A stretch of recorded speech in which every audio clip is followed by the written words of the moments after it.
Química y biología en nuestro mundo. La química se ha convertido en algo indispensable en nuestras vidas y es de mucha importancia. Están en todas partes ejemplificando la pila del despertador, el jabón, el shampoo, el desodorante, el gel para el pelo, incluso el aceite para freír nuestros alimentos.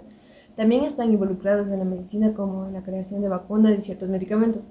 Muchos de estos químicos son de origen natural y otros creados por el ser humano, así también como sensaciones, sentimientos.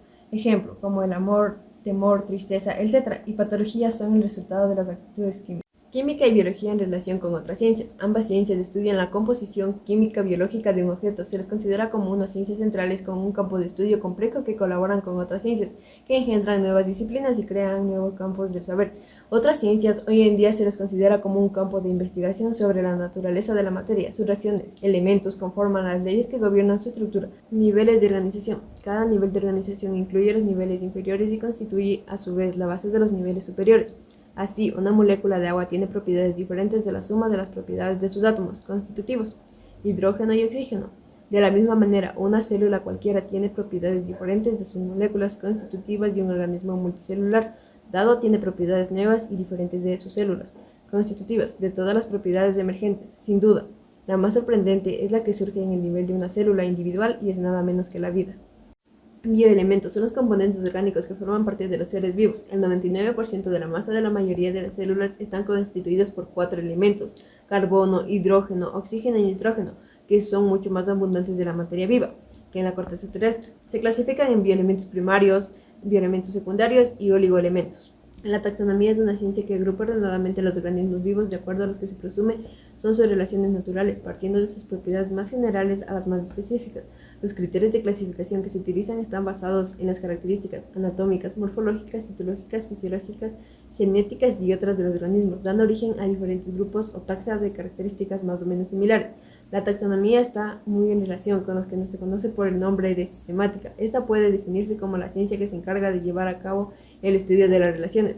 Reinos. En el planeta Tierra se dan las condiciones necesarias que hacen posible la vida. La biodiversidad hace referencia a las especies, genes y ecosistemas que viven en nuestro planeta, así como a las relaciones entre ellos y el medio. Aristóteles clasificó todas las entidades vivas de la naturaleza en 2 reinos, animal y vegetal. A lo largo de la historia, esta clasificación se ha ido complicando y en 1969 Robert Whittaker plantea la existencia de un sistema de los 5 reinos, que se utilizan en muchas obras y es de la base para nuevos. La biodiversidad o diversidad biológica es la variedad de la vida. Este reciente concepto incluye varios niveles de la organización biológica. Abarca la diversidad de especies de plantas, animales, hongos y microorganismos que viven en un espacio determinado, a su variabilidad genética, a los ecosistemas, de los cuales forman parte de estas especies, y a los paisajes o regiones en donde se ubican los ecosistemas.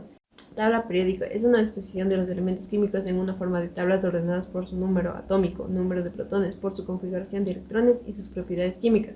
La tabla periódica cuenta con grupos o familias. Método científico. El método científico es un proceso destinado a explicar fenómenos, establecer relaciones entre los hechos y enunciar leyes que expliquen los fenómenos físicos del mundo y permiten obtener con estos conocimientos aplicaciones útiles al hombre. Los científicos emplean el método científico como una forma planificada de trabajar. Leyes de gases. La Ley General de los Gases es una ley de los gases que combina la ley de Boyle-Marriott, la ley de Charles y la ley de Gay-Lussac. Estas leyes matemáticas se refieren a cada una de las variables termodinámicas con relación a otra, mientras todo lo demás se mantiene constante. La ley de Charles establece que el volumen y la temperatura son directamente proporcionales entre sí, siempre y cuando la presión se mantenga constante. La ley de Boyle afirma que la presión y el volumen son inversamente proporcionales entre sí a temperatura constante. Finalmente, la ley de Gay-Lussac introduce una proporcionalidad directa entre la temperatura y la presión.